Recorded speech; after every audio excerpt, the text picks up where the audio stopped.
Hey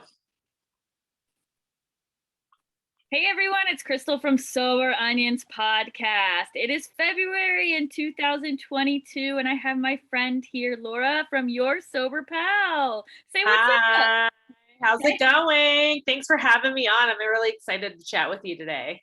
I'm so stoked. I have been waiting to interview you probably for a couple months now. I've been really starting to follow you on your TikTok and on your Instagram, Your Sober Pal.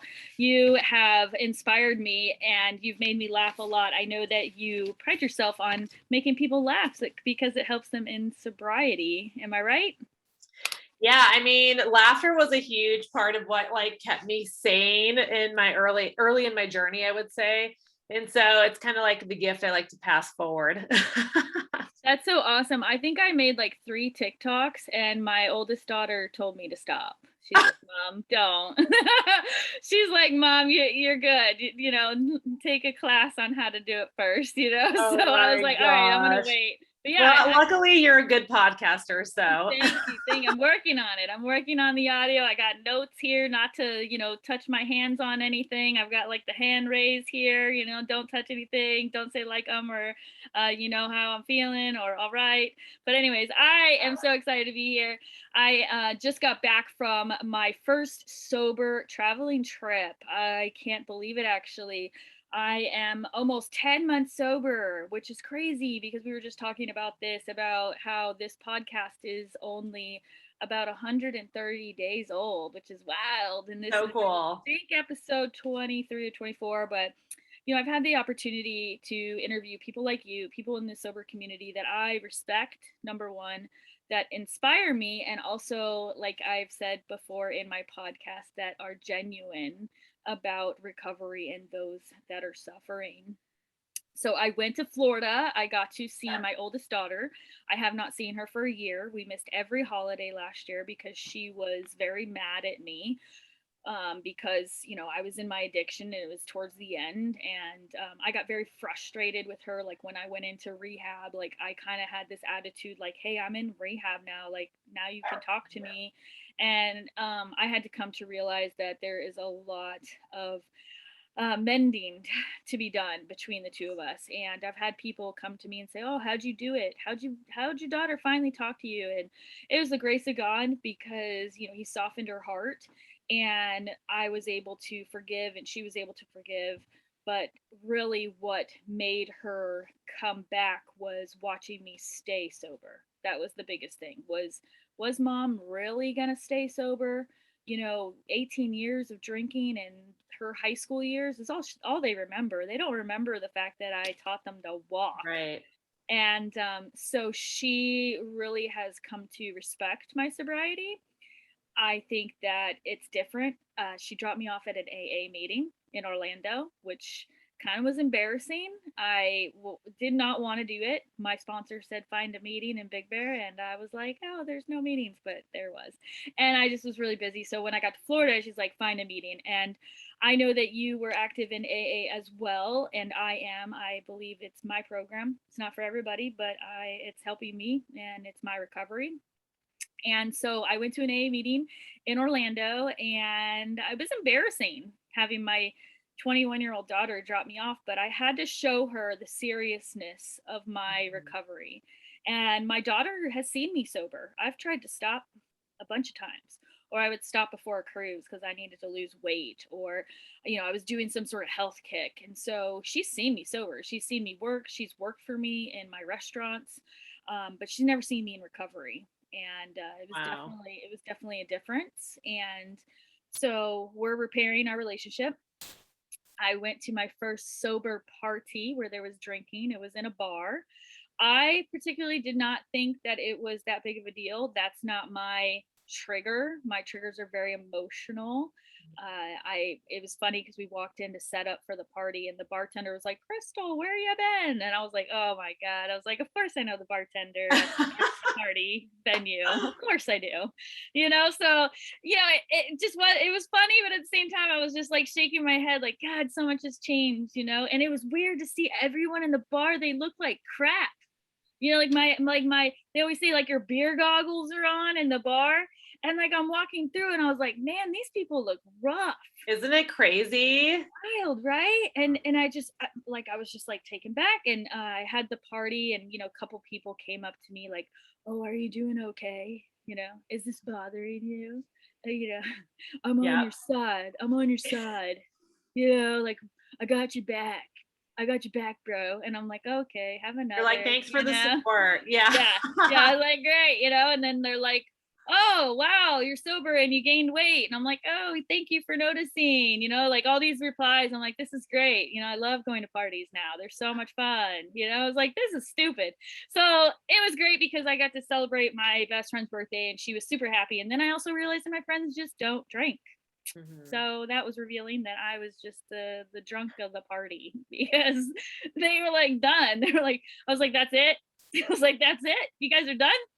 Wow, That's okay. so funny. So, wow, I guess this is where I would have progressed the whole thing, and not remembered anything. So, it went really well. I was very sad. My other daughter, she would not communicate with me. I decided to go by her house early in the morning the day before flew out, and I left her a card and just said, I was in Florida. I thought she probably hates me, but if she knew I flew across country and I didn't say anything, that Mhm. that would be worse too. And so Yeah. I just left her a card and said, no matter what, no matter how much you hate me or you're mad at me, I love you. I'll always be here. And here's a cup of coffee, and just gave her like $5 Starbucks card. And then I had to walk away. It's time for me to walk away, but it is hard. It has been 3 years since I've heard my baby girl's voice. Wow. But I got my oldest daughter back 9 months ago. I was in a rehab center, and look at me now. So it is Yeah. possible. It's possible and you're doing it. You're an example. These things do take time. They do, and it's hard. It's Yeah. really, really tough. And I think month 7, I don't know what happened. I was like this weird odd month, but it was like someone like shot my emotions to the moon because I was like crying and mad and like throwing things and like doing weird things. And I'm like, who is this person? And I realized that I have not really had the time to face my emotions. Mm. So we've made a lot of progress. So just so everybody knows, everybody that's following, and thank you for all your support. I really, really appreciate it and all your messages. And if you are struggling, know that if I'm doing it, you can do it. But enough about me. That's my little intro of the update on Crystal. But I am super excited to interview you, Laura. You are a writer and marketer. You are in Reno, but you're from Pennsylvania. You're the creator of Your Sober Pal, which is the sobriety humor TikTok and Instagram handles.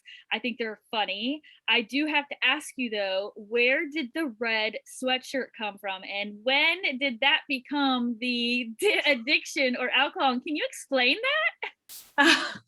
That's so funny. I've never had anybody ask me about the red hoodie character, but yeah, I wanted to personify addiction in a way that was funny because I feel like every time that a craving comes up or we're confronted with our addiction, it feels really dark and heavy. And I wanted to find a way to bring levity to the situation so that we don't have to like take that addiction, that craving so seriously. And I wanted to kind of personify that. And so I don't know where I came up with the idea with the red hoodie. I think I just wanted something really bright and obnoxious. And I had this hoodie that I rarely ever wear. And so it's, yeah, I don't know. I started with one TikTok a long time ago and everybody really identified with that little character. And so the character has stuck. And I love portraying the addiction because that's kind of how I feel about it now. It's like, oh, you silly thing, like get out of here, and that's kind of how I feel like we should be treating that. I mean, it is a serious thing, but at the same time, it helps when you can just be like, oh, pish posh, like get out of here, and move on with your day. Absolutely. I thought, man, I bet she sells a lot of those red hoodies. I would buy one just because it's funny. I think it's hilarious. You are very funny. I watch your TikToks and I follow you on your Instagram. And my favorite one that you posted was maybe it's not Maybelline or maybe it's just not hungover. And I was cracking up. I was like, this girl is funny. So I followed you. I learned more about you. I listened to a couple podcasts that you're on, and I'm really intrigued about a couple things about you. When you hit rock bottom, I read that you were in a Whole Foods store. Can you tell me about that? Yeah. So, I mean, I've had a couple of rock bottoms, but this one's the most entertaining in my opinion. But yeah, so I woke up out of a blackout, hovering over the like the buffet section, where you can like serve yourself buffet food and salad. And I woke up to the manager shaking me by the shoulders with both hands, saying, ma'am, are you okay? Are you okay? And I just kind of like came to. And I was like, I'm trying to take in my surroundings. Where am I? What's going on? And, there's this lady who's like, are you okay? And I was like, and I'm like, oh yeah, I'm fine. I'm fine. Like, da, da, da, da, da. And she's like, do you need me to call you a cab? So I think it was clear that I was wasted. And I was so disoriented. I wasn't sure how I got there, like what the situation was. And I was like, I'm fine, I'm fine. And I turn around and I just kind of stumble out of the Whole Foods and I walk out into the parking lot. It's dark outside, probably like 7 p.m. I think it was in the fall or the winter. And I just am like so confused, but I knew I had my car. And I was a big time drunk driver. So I walked over to my car to drive home. And thank God, like something was watching over me because I get to my car and I go to unlock it and I can't find my keys. And I look inside my car and my keys are sitting in the driver's seat and I had locked them in there. And I was like, and I think in that moment, I realized the severity of like the moment, like, this is real. Like I just woke up out of a blackout in public and now I'm trying to drive home, like hammered drunk, who am I? And I just couldn't, and it just kind of dawned on me that this moment was real. And this is what my addiction where it had brought me to. And at that moment I turned around and I remember I just leaned against my car. I was driving a 2001 Toyota Camry at the time. And I just slumped to the pavement and I was like, I can't believe this. I can't believe this. And so I called my now husband.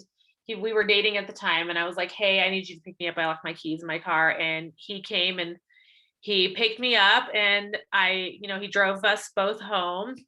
And I remember just staring out the window, watching everything drive by and being like, I need help. This is where drinking has brought me to. And I remember that night I couldn't sleep. I was rocking back and forth, on the carpet. And I just was like, I don't know what to do. And I was so scared. I felt so scared of myself, so scared of the future, so scared that I would drive, of my drunk driving, like the constant drunk driving. It was a matter of time before I killed somebody. That was how I felt. And I remember stumbling through the dark night into the living room. And I just got down on my knees and I just like prayed on the couch. And I was like, I will do anything to get sober. I will do anything. And I remember being like, I promise I will help other people get sober if I ever get sober. And I didn't know about I hadn't gone to AA or anything like that before. So I wasn't familiar with service work. But I just remember being like, I'll do anything and I will help. I promise I will pass it forward if you like, I can be helped. And that was my rock bottom. And that was the first time I also ever contemplated taking my own life because I was convinced that I'd probably end up crashing into like a pregnant mom or something while I was drunk. And I'm like, I don't deserve to live if I'm such a danger to society. And so I was just so appalled with myself, but also so scared because I felt so out of control of myself. And that was a really scary feeling. But yeah, and I remember after I made that prayer, I just felt this wash of calm come over me. And it was like, almost like something was hugging me and it was like telling me everything was going to be okay. And I really believed that.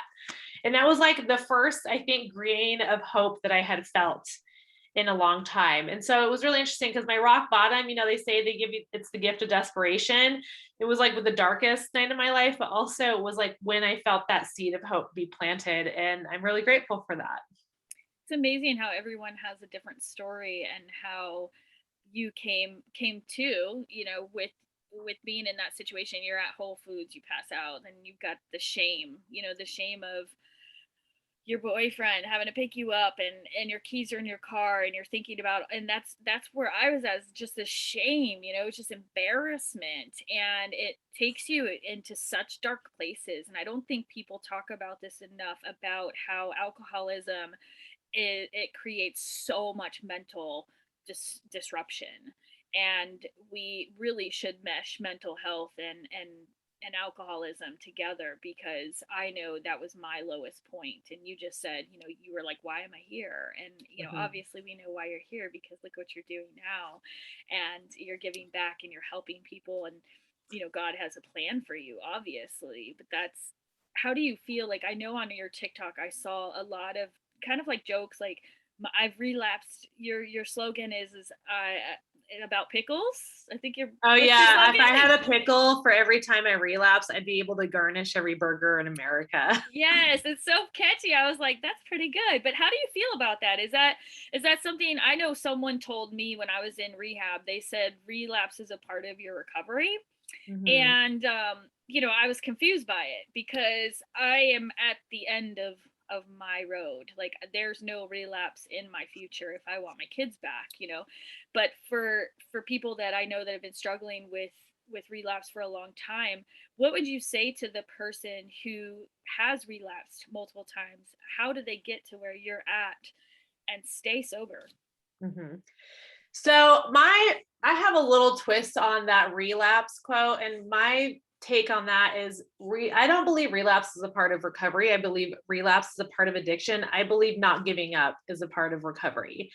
And that was what I had decided, is that I would never give up. And I remember feeling like I was never going to get sober. I felt like everybody else was getting sober around me after like 2 to 3 tries, which to me, I was like, 2 to 3 is really good, and I would look up to people with 2 weeks sober like they were unicorns. And um, I just could not stay sober. I couldn't get sober. I felt like a freak.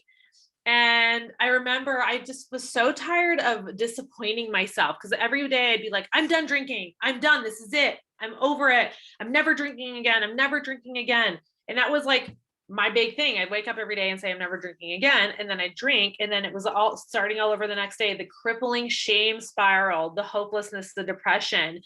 And then just feeling like I can't keep a promise with myself. And I remember one morning, I was like, I need to make a different promise to myself. And at that moment, I stopped saying, I'm never drinking again. And I promised myself that I would never give up and never give up trying. And that brought me hope, because I was like, that's a promise I can keep, because no matter how many times I fall, I can always get back up.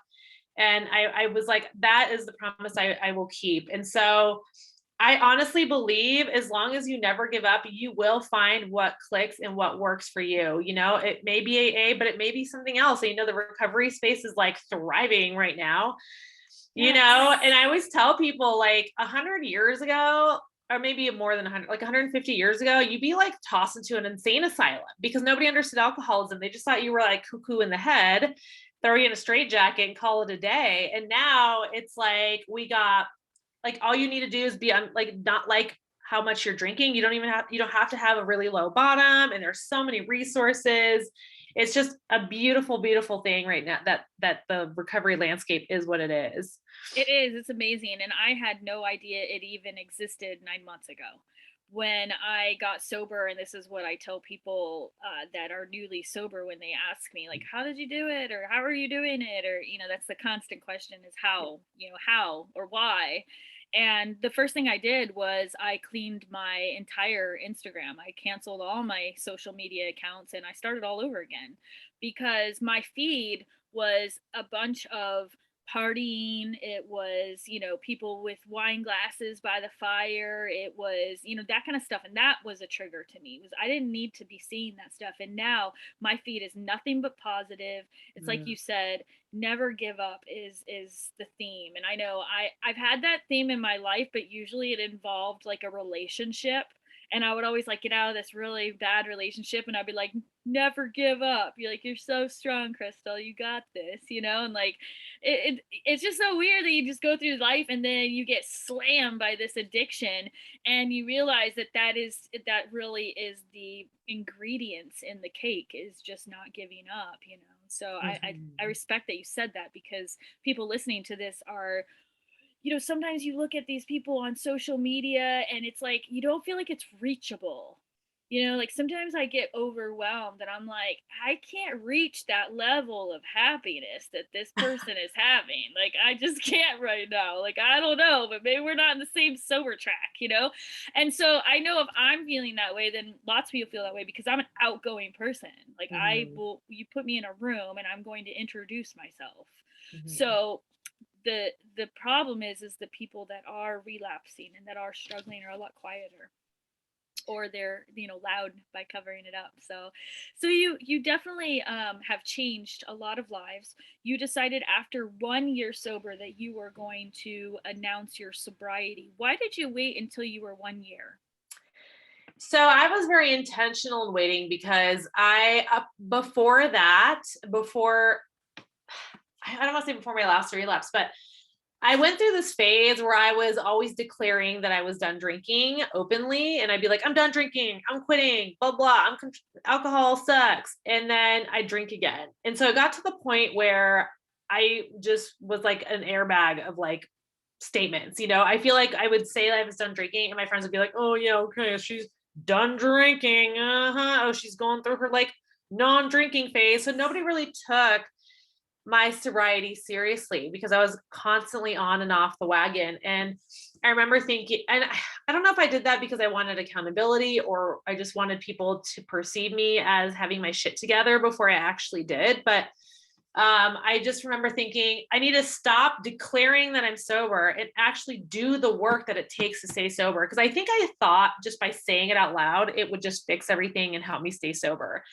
Right. And I didn't do any, like, I didn't put in the work. And this last time I was like, I'm going to get sober quietly and I'll be open about it once it's real and I have some time under my belt. And so it was actually 9 months that I said it rather than a year, but I was approaching a year.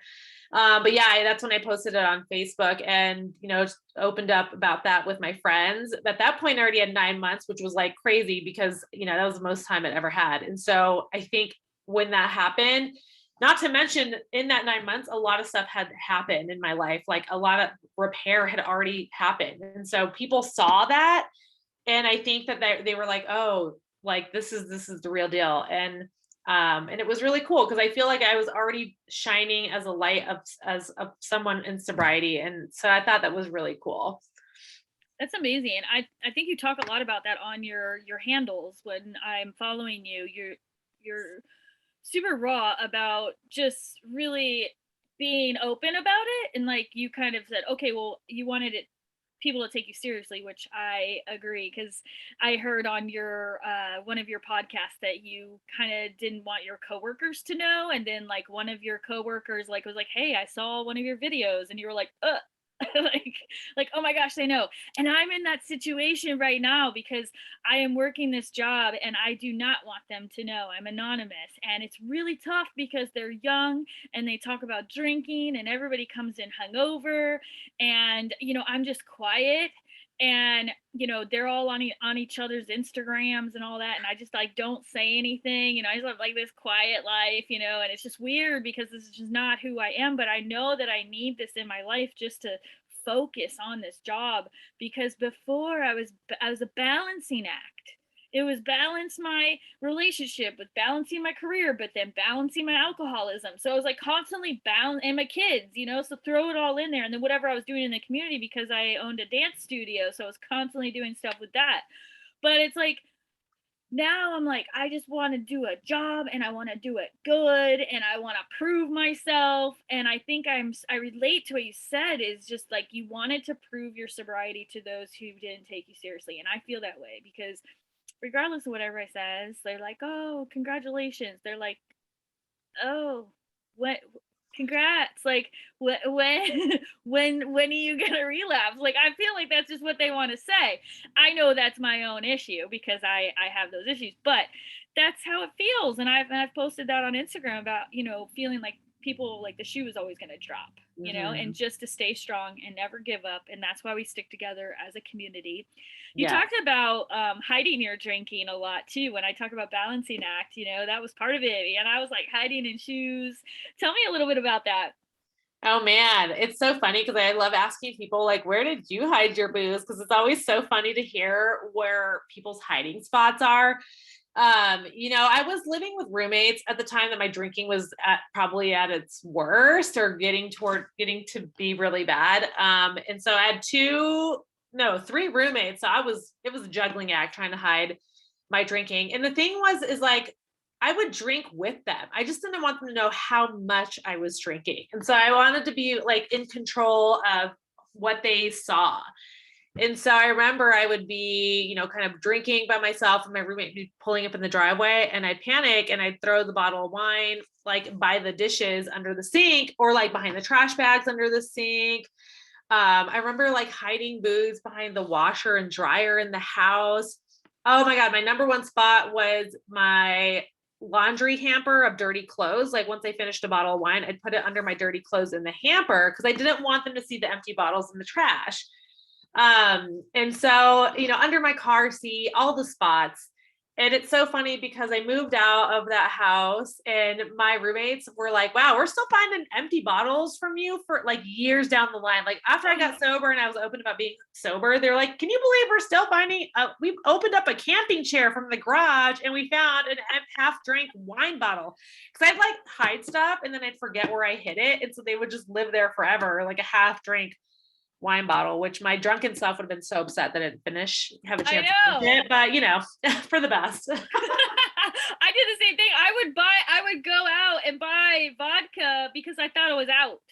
And then because I wouldn't remember, and then I would have like all this half drunken vodka everywhere. But then when the kids got in high school, that was not good because then I had to Oh start no. drawing, the little like Sharpie line.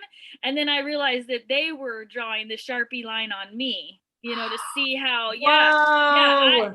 they were trying to see how much I was actually drinking. So that was not, and you Were know you what? hiding it from your kids? I think out of everybody, they were the ones I didn't hide it the most. I think sometimes I tried to, but that was my vice. Is out in public. I was a studio owner. I was a GM of yacht clubs, and I was a flight attendant, and I was all these things. And then in my internal life, I would come home and my kids got the brunt of my alcoholism because I would, come home and I would just be drunk. And, what good was I, especially when they were in high school, it was, it's just all over the place. And they were hormonal and periods and all this stuff and three women in the house. It was crazy. And, but I know that's why, my youngest isn't talking to me in the beginning, I was very, well, you're so lucky that you have such a great mom and look at how you turned out, this is all my doing, and when you go through recovery, man, you learn so much about yourself, and I'm like, oh man, I got a lot of I work bet to your do. fourth step was a doozy. Oh man, we're still like my sex inventory. Forget about it. I have like any relationship that I ever get into again, that thing's gonna have like a lock on it because like I'm remembering stuff. Like as you go through it, I'm like, oh gosh, yeah, that person too. And so yeah, it's definitely the fourth step. If you don't know what that is, it's your inventory. Which inventory, I did not know what that meant, but basically you're taking record. It's record of who you are and how you played a part in your alcoholism or in your resentments or in your fears. And so I learned a lot about myself, and I also learned there's a huge pattern. I have a big pattern of how my resentments were versus what my involvement in it was. And so unfortunately my kids got the brunt of that. And That's tough. It's a tough line because, in my mind, I want to say I was the best mom, but they only remember the bad. Kids just they don't know how to process Ex- it initially. And what's scary is I do believe that it's generational.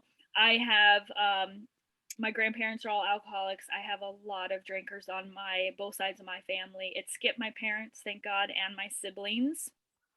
And but my kids, they say that they have what a 35 to 45% chance of becoming an alcoholic.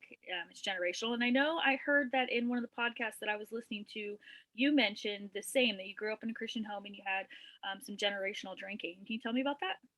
Yeah. Alcoholism does run on both sides of my family, actually, my mom and my father's side.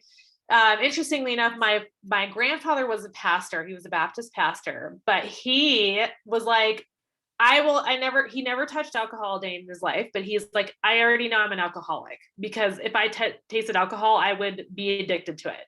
It was so crazy. Like he knew he was an alcoholic before he ever drank alcohol. He was just like, I have that addictive personality, so I'm not going there. But he was like a total sugar addict. And he was the most brilliant, funniest person ever. But yeah, around that, there was a lot of addiction behind my grandfather, and then my father, I believe, is an alcoholic. And then my mom doesn't drink, but all her brothers and sisters, or especially her brothers, I mean, alcoholics. And I think one may have even passed from the disease. So, it was in both sides of my family. And it's interesting because growing up, my mom would say, oh, alcoholism runs in your family. You need to be careful. And I was like, pish posh. Like, I'm better than that. Like, that's stupid. It's never going to get me. Like, you know what I mean? Like, you could look at it like a bad habit. And so you're like, you don't see it as a disease. And so you think you're above it and you're not going to miss out on your party years. So just because your family didn't have self-control, and so yeah, I remember being told that growing up, and I grew up in a Christian household. My father is an alcoholic, but he's from a religious upbringing and background because of my grandfather. And then my mother grew up Catholic, but she became a born again Christian in her 20s, and so she accepted Jesus, I think, in her early 20s. And so yes, I grew up in the church, non-denominational Christian.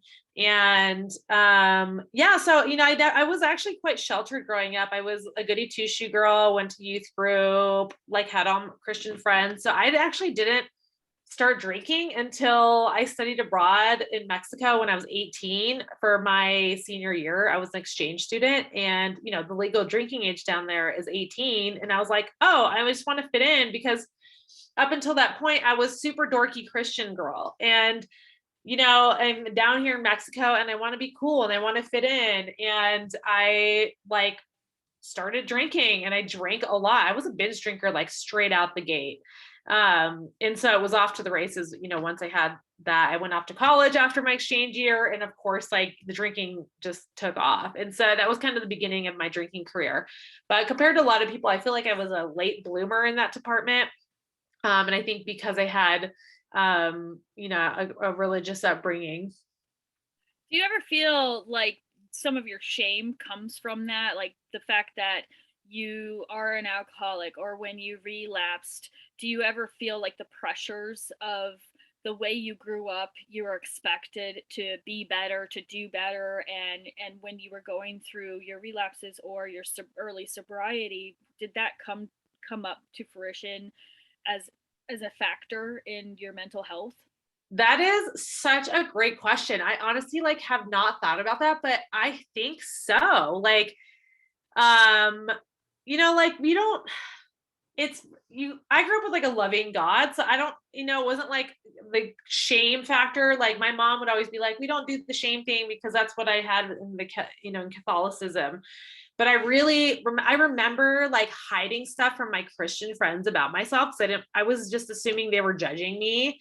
And so a lot of my 20s, I remember having a lot of shame around a lot of things, like the drinking a little bit, but just around myself in general, because I was not the Christian person that I knew my parents wanted me to be. And I had this fake persona I would present to my family all the time in my 20s, where I was like, oh yeah, I'm still going to church, mom, this and that, whatever, when I was really partying and like sending it every weekend.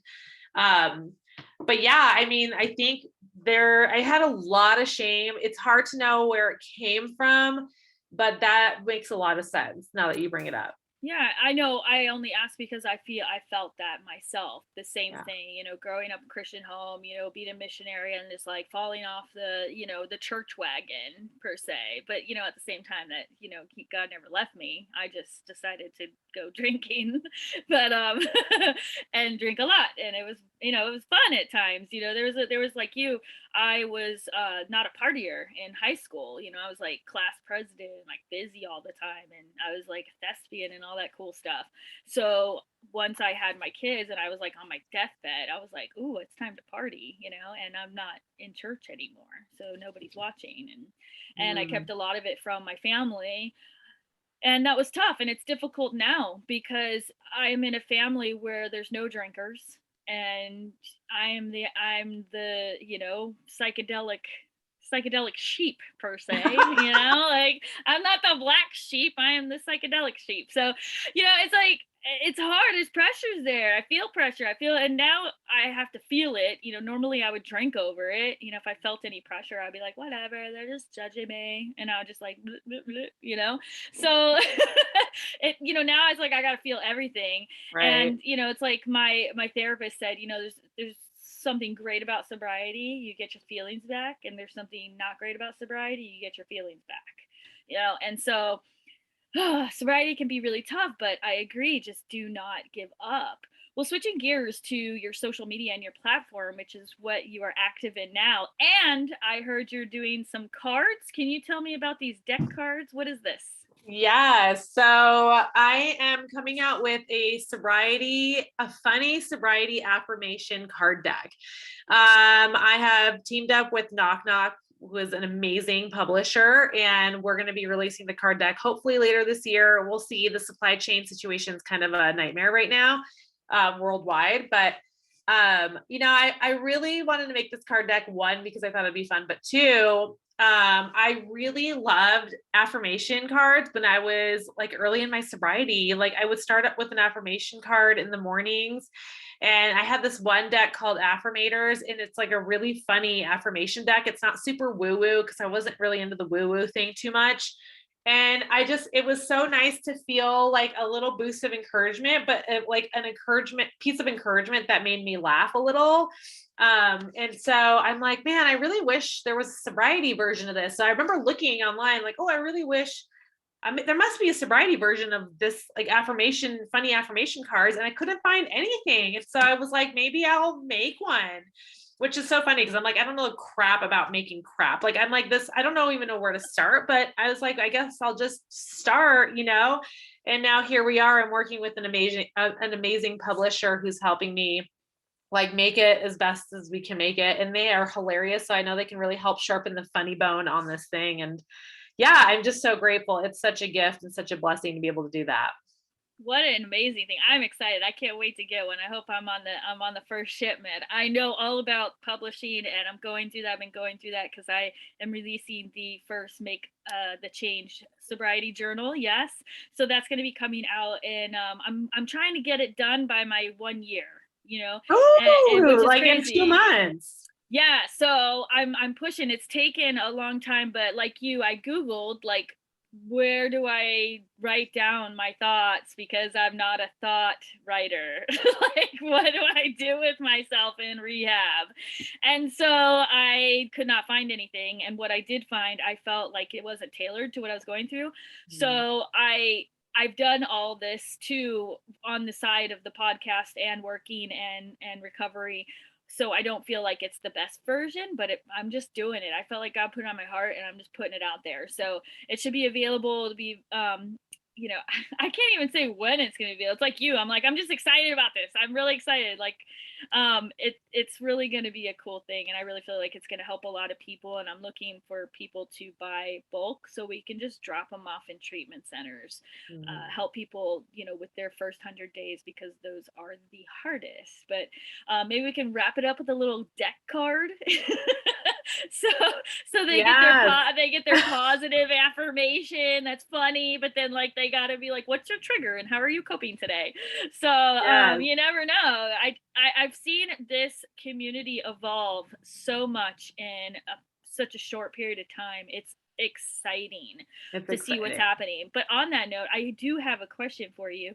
With Mhm. your social media, now that I know it somewhat comes like an extra job.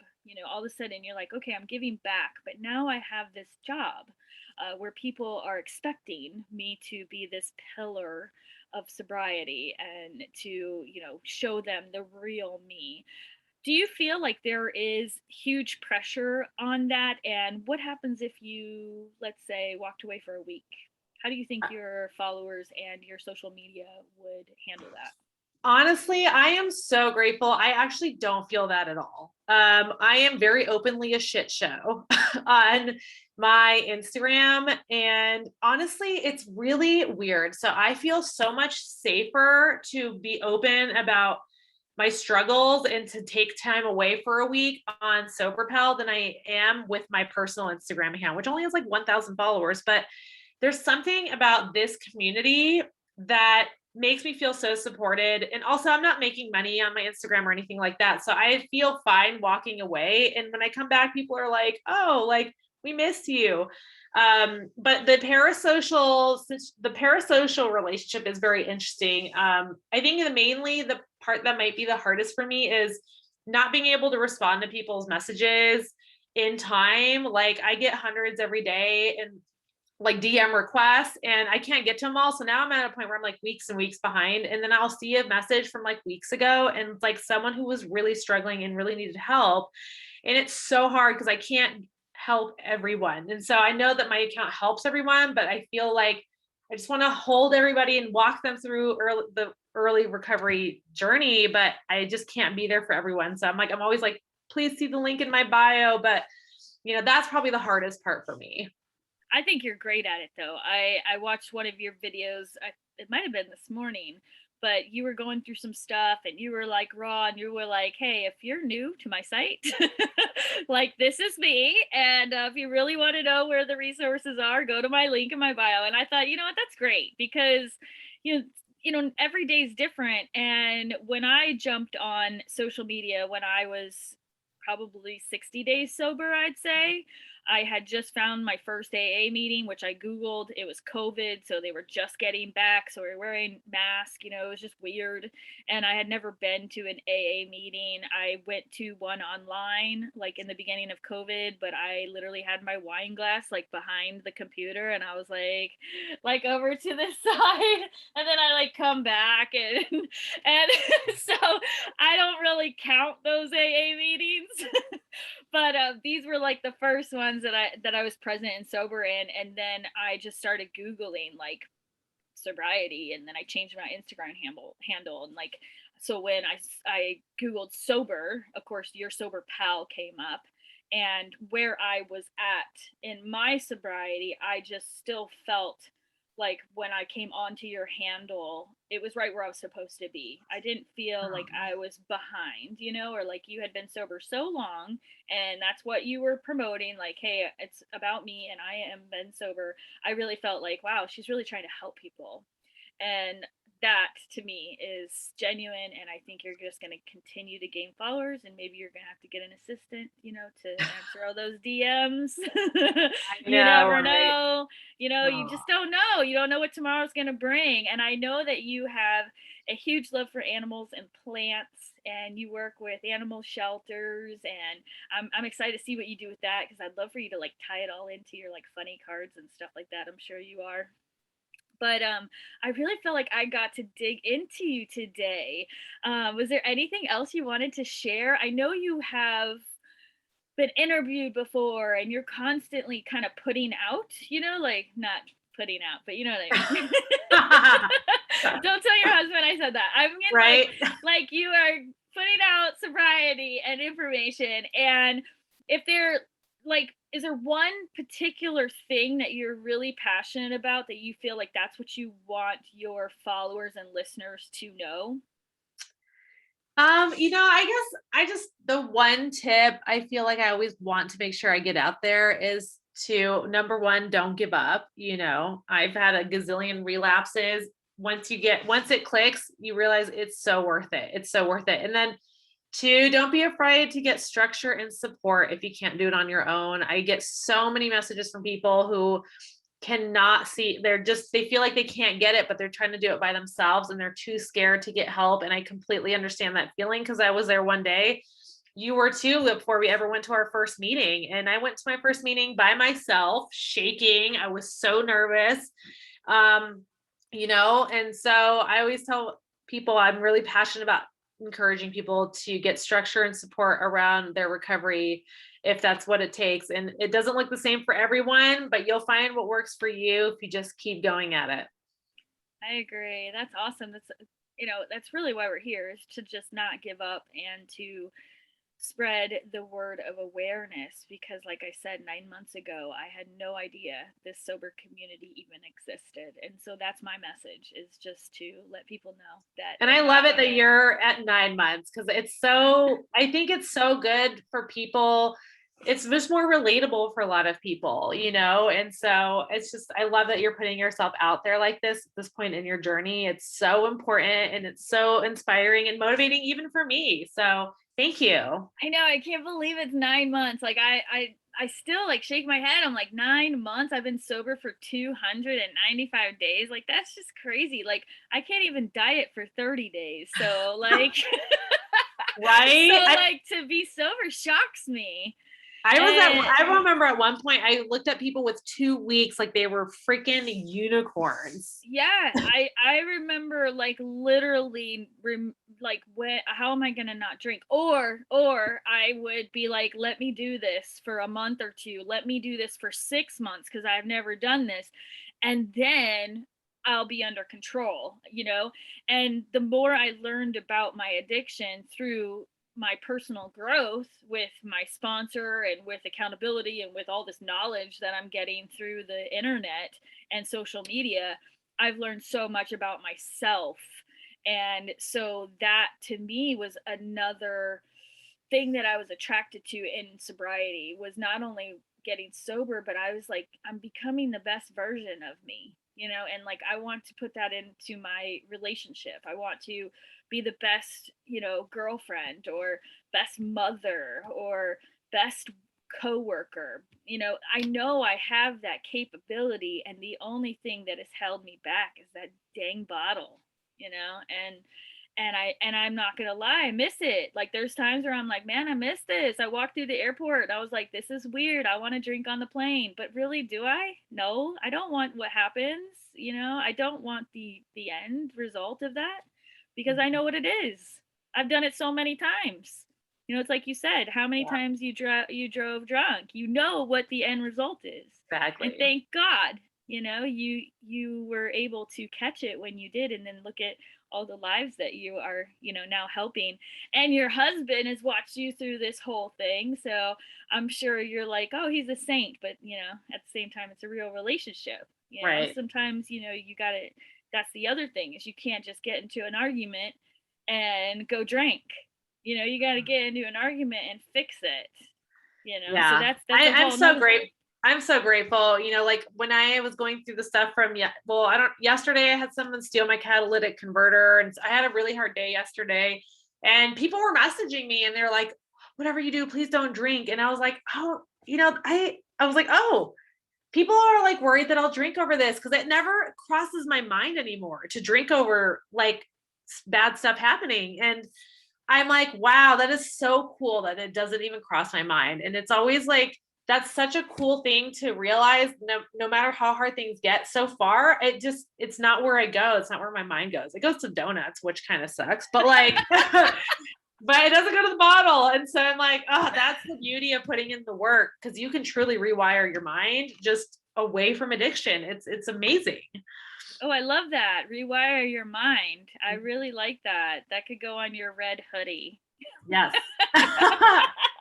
Rewire your mind. Rewire your mind. I'm your addiction, but rewire your mind. Yeah, I'm sure you're going to come up with lots of good stuff. Well, I enjoyed interviewing you so much. I'm looking at a long-term friendship, I'm sure. I know that you organize some camping trips and stuff like that. I'm in, maybe. I don't know. I'm not a big camper, but hey, whatever. Well, I we'll have used to do to. I we'll have to used do a to. meetup in the city or something someday. Yeah, that'll be great. Or the beach, we can Yes. do that.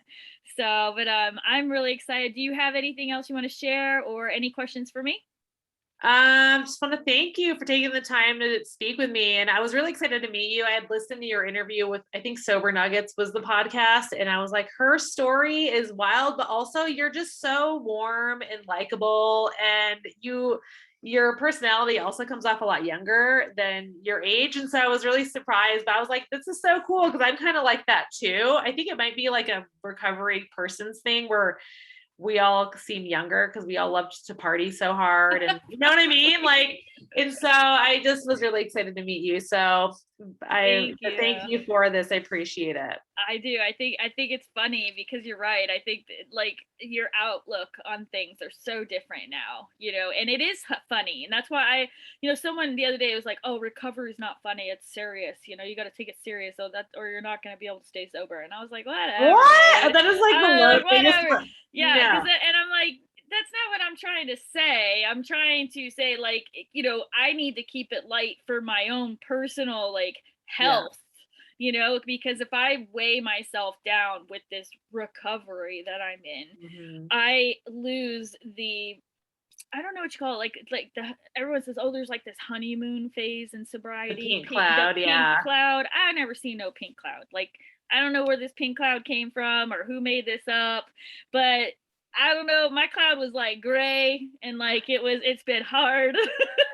And like, like I'm happy in the sense of like I'm healthy. Like I feel good. Like I don't feel like crap. I was feeling like crap every day. I do have severe neuropathy, Mhm. and like you, I'm dealing with some financial things and some court things because like when you go through your recovery, you realize that you have to sort of clean up your own mess. And so I think too that that's relatable to people, that they go, okay, you too, me too, okay, we Mhm. both have the same story, in some sense. So with that, I just want to say thank you so, so much. I look Thank forward you. to collaborating with you many times over. We have lots to talk about, and I'm sure we can come up with a lot of red hoodie slogans. Yes, So, indeed. I love it. all right, guys, this is Crystal with Sober Onions. Thank you so much, Laura from Sober Pal, your Sober Pal. And you can find her on TikTok and Instagram handle. I will put everything into the show notes. And I just really appreciate you guys. And remember, if I can do it, we can do it. We can do it.